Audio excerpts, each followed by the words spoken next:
Welcome back, America. We're here with Vivek, Ramaswamy. Good man. We've never really done this before, have we? That's our first time, I think. First time. Here's my question to you. All the talk about the Democrats and the media substituting Joe Biden for somebody else, the same media that was celebrating him is now demanding that the Democrats put up somebody else. I'm thinking we went through an entire primary process. Tens of millions of people voted in that primary, the Democrat primaries. In some cases, independents or Republicans. The point is, they voted. 99% of the delegates are Biden delegates. So the media, the New York Times, Politico, Axios, CNN, they're all pushing now for another candidate. So you're going to literally disenfranchise tens of millions of people to swap out Biden and allow the Washington hacks, basically, to appoint the Democrat Party nominee? Is that what they're saying? The Democrat Party that stands for our democracy. You're right about that, Mark. But the reality is this was not some sort of careful reaction after the fact. This was a carefully hatched plot beforehand, if you think about it. They demanded that this debate occur in June, the earliest ever presidential TV debate in history, the first ever in history before the nominating convention of either political party. So for me, it was obvious exactly what they were doing. I said this over the course of the presidential race last year, that I doubted we were going to be running against Biden. But the problem with now them putting this bait and switch now is that it instills a sense of dishonesty with the public. You have a government and a media complex that has lied systematically to the public. From the Hunter Biden laptop story on the eve of the last election to the origin of COVID-19, now lying about their intentions of who their nominee was actually going to be and how healthy he actually was. And so even when they do make that switch, as I believe is now likely, I think it will erode public trust even worse than it already has been, which, not just speaking as a Republican, but speaking as an American, is actually dangerous for this country, and shame on them for doing it, but that's exactly what's coming. Let's play this out a little bit. So let's say they do this. Biden announces that he's not going to run. The delegates are free to choose whomever they wish. But the party doesn't want Kamala Harris because her numbers are in the tank and she's an awful candidate. She speaks worse than Biden does on a good day. Then what? They're going to have some kind of a battle within the party over race, over whether it's a female. What happens then? Well, look, I do think that they have a Kamala Harris problem, which is that they put someone in that role, let's be very honest, because of her race and gender. She had no other qualification for that job, no other capability to bring to the role of vice president. She's in charge of AI policy. She can't even spell AI, let's be honest about that.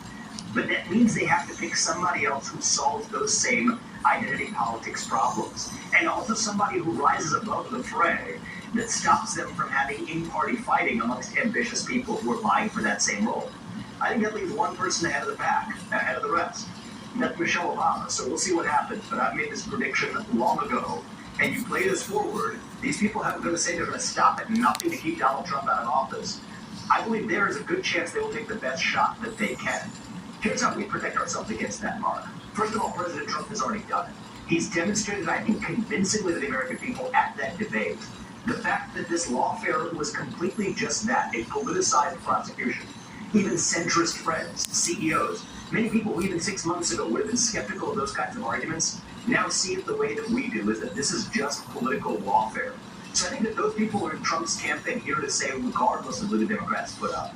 But the other way we do it, and this is where I believe we have not yet been good enough as a Republican Party, we have to articulate who we are and what we actually stand for, irrespective of the poison that the left gives us. We can't rail against the radical Biden agenda anymore because Biden's not even going to be the nominee. It's a Democratic machine that we're up against. And I think we're in something of a holy mission here in this cycle to go in and actually shut down that deep state, actually dismantle that managerial class once and for all. This is a generational opportunity. I think this is a once-in-a-century opportunity that we've been given as Americans, and as our founding fathers did in 1776. I think this is our moment to step up and say, we are restoring our constitutional republic. We have a God-given opportunity. It's up to us to actually seize it. And if we squander it this November, I worry that we may not have a country left for our kids to grow up in, certainly not the same country. And so this is really our chance to get that right. It appears the Supreme Court has given us a very powerful tool.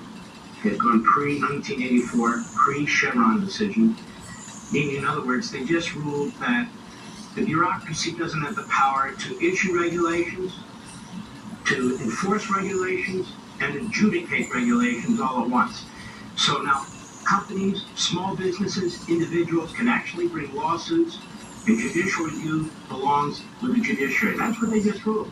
That is a monumental decision. So the average person or small businesses can now actually challenge these regulations with an opportunity of really getting a fair hearing. What do you think of that?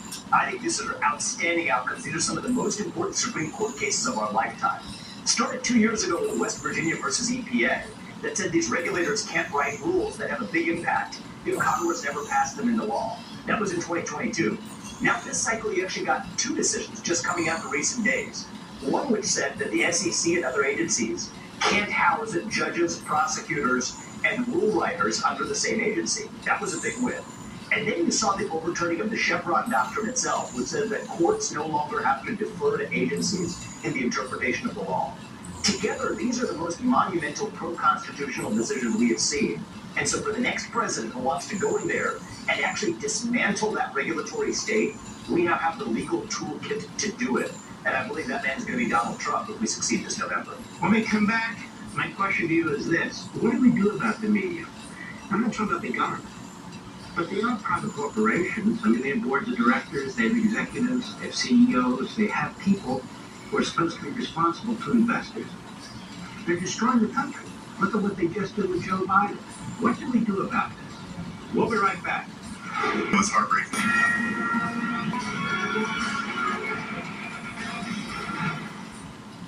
Welcome back, America. We're here with Vivek, Ramaswamy. So my question to you is this. Why do we treat the media like it's some fourth branch of government? I understand you're supposed to have a free press, but we don't have a free press. And I'm not talking about the government doing anything, but these are private businesses. Private businesses who do a very lousy job at informing the American people. Shouldn't there be some kind of effort to deal with these boards, with these CEOs, with these managers and so forth? Well, look, I'm smiling, Mark, because this is exactly what I had focused on before I ran for president, and it remains a lot of my focus even after my presidential run as well. A lot of the change in this country is going to have to come through the private sector itself. You're right, I'm on your page. That we don't want the government interfering and telling media companies what they can and can't say, even when the media companies are behaving wrongly. What we're missing is competition. You may have seen recently, I became the second largest Class A shareholder at BuzzFeed, where I've become an activist investor, wrote a letter to the board of directors, proposed 3 different directors to bring ideological diversity to that board. That happened to be the company that actually broke the initial story about the Steele dossier, which ended up being false. So the reality is we required more competitors. As Elon Musk did to Twitter, brought out Twitter, changed it to an actual free speech platform. One of the things that I think we're missing in the financial marketplace is alternatives to the likes of BlackRock and State Street and Vanguard. That's why I founded Strive, an asset manager and financial institution that competes directly against them. But all of those 3 things I laid out, those aren't government action. That's going to require citizens in the private sector to say, hey, there's opportunity here as an entrepreneur, but also a duty as somebody who has skills outside of politics to drive change in our economy and our culture. And that's how we're going to save this country, Mark. I think it's going to be through the front door of the government and shutting down the deep state, yes, but also a private sector set of alternatives that fill that vacuum. And both of those are going to be requirements for reviving the country. I think so, too. I mean, we have independent news sources. They're very, very good. I'm involved with several of them, different platforms. But the people who seem to drive, it's not even the news, drive the agenda. And again, I'll circle back to this debate. Immediately, the media are telling the Democrat Party, get rid of Biden and replace the same media that was the Praetorian Guard protecting Biden.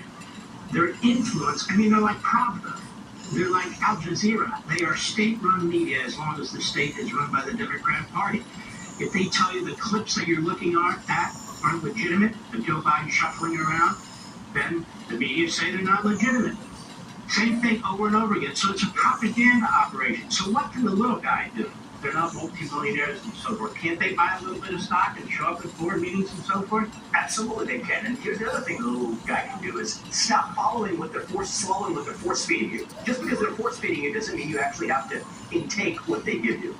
And that's where I think the American people actually are, Mark. Even a lot of my centrist friends, even center-left friends from college or otherwise, their views are changing. They realize they've been lied to. So a few years ago, they might have called it a conspiracy theory to say COVID began in a lab in China. Yet they've been lied to enough times that they're now prepared to say, just because CNN or whoever is telling me something doesn't mean that I automatically believe it just because the New York Times printed it. And I think that, too, is a powerful source of our own redeclaring of our independence. And that is the moment I do think we're in right now. We're in a moment of redeclaring our independence from the managerial class, both in the government and in the private sector. But that independence starts with our own independence of thought. So can people buy stocks on the board games? Yes. Can people shop at alternative companies? Yes. But the biggest source of independence comes from yourself having your own convictions, not shaped by what you happen to read on the front page of the Washington Post on a given day. Think independently. And I think that's how we're going to regain our independence. Not through violence, but with knowledge and with self-sufficiency of our own convictions. And I think that we see a tidal wave of that now brewing in this country, Mark, not just amongst Republicans, but among many Democrats, one-time Democrats, and independents. And I think it's a major generational opportunity that I actually feel pretty good about right now. You're very optimistic. Why so?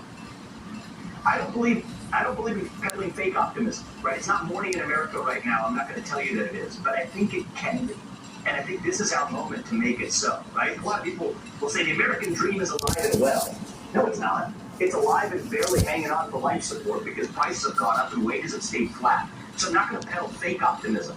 But I do believe that we don't have to be this nation in decline. We're a nation in decline now. Biden tried to hit Trump for that in the debate. Sorry, it's the truth. We are a nation in decline. But it doesn't have to stay that way. And I do actually believe in my heart of heart that we still can be a nation in our ascent. But it's going to come down to the decisions we make. It's not Donald Trump coming down from on high to save all of us. He's doing his part. But we have to do ours too. And a big part of that is doing our part as Republicans and as patriots and Americans between now and November.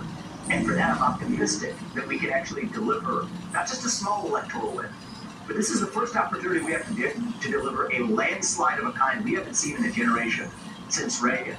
And there's nothing more I could imagine, Mark, that could unite this country than a landslide election of a 1980 or 1984 proportion. And after that debate this week, this is our opportunity to actually see it. That's what gives me that sense of optimism. Well, Vivek, Ramaswamy, I want to thank you very, very much. Keep it up. You're really a fascinating individual as I observe you, so take care of yourself. Thank you, Mark. Good to see you. We'll be right back.